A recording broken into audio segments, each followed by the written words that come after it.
নিজের সাবেক সংগঠনের কাছে আসা প্রতিষ্ঠা বার্ষিকীতে এটা আবেগের একটা জায়গা তৈরি করে।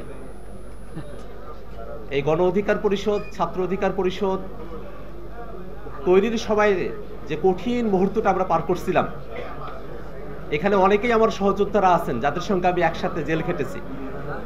অনেক সহযোদ্ধাই আছেন যাদের সঙ্গে একসাথে রাজপথে মিছিল দিয়েছি, স্লোগান ধরেছি। আমি আক্রান্ত হলে পরে সারা দেশের বিভিন্ন জায়গা থেকে আজকে যারা এখানে উপস্থিত হয়েছেন তারা অনেকেই সেই মিছিলে অংশ নিয়েছেন, ফেসবুকে প্রতিবাদ জানিয়েছেন। আমি গণ অধিকার পরিষদের সঙ্গে সেই উত্তাল সময়ের দিনগুলো আমি অনুভব করি। সেই দিনগুলোকে আমি আমার জীবনের একটা গুরুত্বপূর্ণ অধ্যায় হিসেবে আমি দেখে যাব আজীবন। গণ অধিকার পরিষদ যখন ছাত্র অধিকার পরিষদ হিসেবে 2018-19 20-এর সময়গুলো অতিক্রান্ত করছিল, সে সময়গুলোতে বাংলাদেশে ফেসিবাদ জেঁকে বসেছিল। বাংলাদেশের কোনো মানুষ কথা বলতে পারে নাই।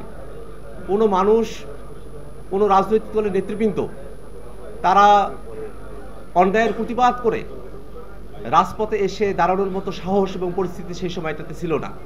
ঠিক সেই সময়টাতেই ছাত্র অধিকার পরিষদে থেকে আমরা কিছু তরুণেরা ফেসিবাদের বিরুদ্ধে, স্বৈরতন্ত্রের বিরুদ্ধে আমরা কথা উঠিয়েছিলাম। সেই লক্ষ্যের জায়গা থেকেই গণ অধিকার পরিষদে তারুণ্যের সব থেকে সুন্দর সময়টা আমি অতিবাহিত করেছি। এই গণ অধিকার পরিষদ, ছাত্র অধিকার পরিষদ তৈরিতে আমরা জেল খেটেছি, রিমান্ডে গিয়েছি, রাজপথের সংগ্রামে আমরা নিজেদেরকে সম্পৃক্ত রেখেছি। পরবর্তী সময়ে যদিও সংগঠন পরিবর্তন করে আমি গণতান্ত্রিক ছাত্র শক্তিতে যুক্ত হয়েছি, কিন্তু সেই গোড়ার সময়ে যে রাজনৈতিক লক্ষ্যের জায়গা থেকে ছাত্র অধিকার পরিষদের প্রতিষ্ঠার সঙ্গে যুক্ত ছিলাম, সেই লক্ষ্য এবং উদ্দেশ্যকে এখনো পর্যন্ত আমরা ধারণ করে চলছি। বিগত সময়ে ফেসিবাদ বিরোধী আন্দোলন 2024 সালে যখন সারা দেশব্যাপী ছড়িয়ে পড়ে, 24-এর জুলাই অভ্যুত্থানের সময়টাতে বাংলাদেশের প্রত্যেকটা জেলায় ছাত্র অধিকার পরিষদের নেতাকর্মীরা তারা অগ্রণী ভূমিকা পালন করেছেন। আমি গণ অধিকার পরিষদের তৃণমূলে এমন অনেক নেতাকর্মীকে দেখি যাদের জন্য আমার মন থেকে শ্রদ্ধা আসে। আমি তাদেরকে আমার সহযোদ্ধা হিসেবে এখনও ভেবে যাই এবং আমি ভাবি যে এই বাংলাদেশকে রক্ষা করতে হলে বাংলাদেশ পয়েন্টে আমাদের সকলের এক থাকা প্রয়োজন। এই বাংলাদেশ এই সময়টাতে একটা ক্রান্তিকালীন সময় অতিক্রম করছে। আপনারা সকলে জানেন যে আমরা ফেসিবাদী কাঠামো থেকে মুক্তির উপায় খুঁজছি। বাংলাদেশের রাষ্ট্র কাঠামোতে পরিবর্তন আসবে, একটা গণতান্ত্রিক ব্যবস্থা তৈরি হবে, জবাবদিহিতা থাকবে, আইনের শাসন থাকবে, বাংলাদেশের ক্ষমতার ভারসাম্য থাকবে। সেই বিষয়গুলোকে ধারণ করেই আমরা জাতীয় ঐক্যমত্য কমিশনের রাজনৈতিক দলগুলো আমরা একত্রিত হয়েছি। আমরা অনেকগুলো মৌলিক পরিবর্তনের বিষয়ে একমত হয়েছি। আমরা জুলাই সনদের আইন ভিত্তি দেওয়ার ব্যাপারে আমরা একমত হয়েছি, কিন্তু তারপরেও এখনো পর্যন্ত সেই জায়গাটাকে আমরা সুনিশ্চিত করতে পারি নাই। আজকে এই গণ অধিকার পরিষদের প্রতিষ্ঠা বার্ষিকী থেকেও আমরা সরকারের কাছে এবং ঐক্যমত্য কমিশনের কাছে উদাত্ত আহ্বান জানাই, যদি বাংলাদেশকে এই সংকট থেকে উত্তরণ করতে হয় তাহলে মৌলিক পরিবর্তনের আকাঙ্ক্ষাকে ধারণ করে যে জুলাই সনদ, তার পরিপূর্ণ বাস্তবায়ন নিশ্চিত করতে হবে।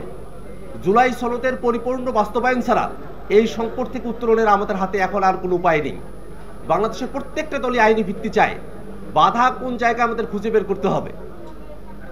যদি কারো দলীয় স্বার্থের কারণে জুলাই সনদের আইনি ভিত্তি দেওয়ার জায়গায় কোনো বাধা তৈরি হয়, সেই দলের সঙ্গে কথা বলে তাদের দলীয় স্বার্থের জায়গা থেকে তাদেরকে বিরত থাকার আহ্বান জানাতে হবে। আমরা বাংলাদেশের প্রশ্নে এক হতে চাই এই বাংলাদেশটাকে নতুন করে গড়ার ক্ষেত্রে। একই সাথে একটা বিষয় আমাদের দৃষ্টিগোচর হয়েছে, সামনে একটা নির্বাচন অনুষ্ঠিত হবে। সেই নির্বাচনে কোনোভাবেই যেন পতিত ফেসিবাদীদের কেউ অংশগ্রহণ করতে না পারে, সেটা আমাদেরকে নিশ্চিত করতে হবে। আওয়ামী লীগ সামনে নির্বাচনে অংশগ্রহণ করছে না, সে ব্যাপারে সরকারের তরফ থেকে আমাদেরকে আশ্বস্ত করা হয়েছে। আওয়ামী লীগের কার্যক্রমকে নিষিদ্ধ করা হয়েছে। কিন্তু আওয়ামী লীগকে আওয়ামী লীগ হওয়ার জন্য যে দলটা সব থেকে বড় দায়ী, জাতীয় পার্টি, সেই দলটার ব্যাপারে এখনো কোনো সিদ্ধান্ত নেওয়া হয় নাই। জাতীয় পার্টি কিন্তু জাতীয় পার্টি না, জাতীয় পার্টি মানেই আওয়ামী লীগ। আওয়ামী লীগকে বাইরে রেখেও জাতীয় পার্টি নির্বাচনে আসার সুযোগ পাওয়ার অর্থ হলো আওয়ামী লীগ এই নির্বাচনে অংশগ্রহণ করলো। আমার গণ অধিকার পরিষদের ভাইরা জাতীয় পার্টির বিরুদ্ধে আন্দোলন করতে গিয়ে আপনারা মার খেয়েছেন, নুরুল হক নূর ভাইকে রক্ত ঝরাতে হয়েছে। আমরা খুব স্পষ্ট করে বলি, আওয়ামী লীগের দোসর এবং আওয়ামী লীগকে ফেসিবাদী করেছে যে জাতীয় পার্টি, আওয়ামী লীগ এবং জাতীয় পার্টি আগামী নির্বাচনে অংশগ্রহণ করতে পারবে না। এই আওয়ামী লীগকে নির্বাচনে নিয়ে আসার জন্য জাতীয় পার্টির যেসব নেতারা বক্তব্য দিচ্ছেন, তারা দেশ বিরোধী বক্তব্য দিচ্ছেন, তাদেরকে গ্রেফতার করে আইনের আওতায় নিয়ে আসতে হবে। বন্ধুরা আমার, আজকে রাজনৈতিক বক্তব্য দেওয়ার জায়গা নয়। আমি শুভেচ্ছা জানাই সেই 2018-19-20 সময়টাতে যে লক্ষ্য নিয়ে ছাত্র অধিকার পরিষদ তৈরি হয়েছিল, সেই লক্ষ্যই যেন গণ অধিকার পরিষদের লক্ষ্য হয়, এই আশাবাদ ব্যক্ত করে আমি আমার বক্তব্য এখানে শেষ করছি।